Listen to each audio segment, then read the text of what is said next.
Here are 3 tricks to make super bold and bright red frosting.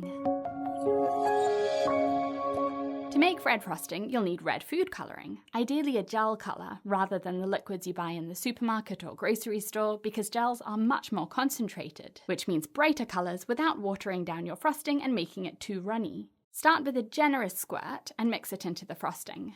This is a light shade of red, but for a truly bright red, there are 3 tricks to develop the colour without using more gel. Let's divide this frosting into 3 bowls to compare the 3 methods.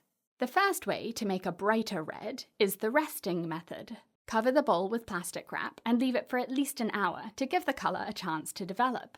We'll look at the results of this in a moment. The second method is the chilling method.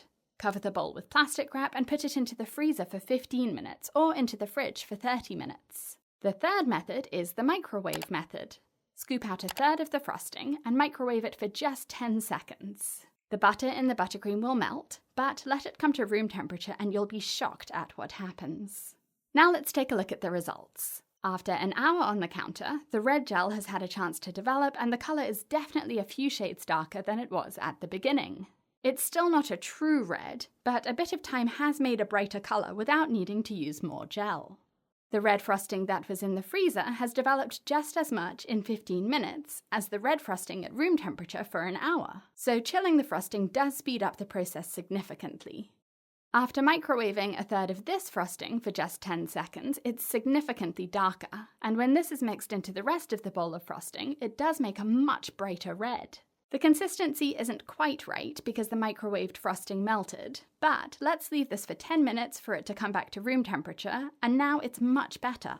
Smooth and silky like it should be, so this can be used for frosting a cake or piping, and the consistency will be just right. So, chilling red frosting in the freezer for 15 minutes and resting have the same effect of slightly darkening the red colour. To take your buttercream from a medium shade of red all the way to a truly bright and bold red, use the microwave method. The final trick is how to avoid the bitter taste that gel colours create when you use a lot. Add some clear vanilla or almond extract and you'll disguise any bitterness without changing the colour of the red buttercream at all.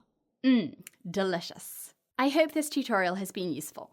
Visit my cake school on BritishGirlBakes.com for hundreds of cake decorating techniques and designs. Thanks for watching.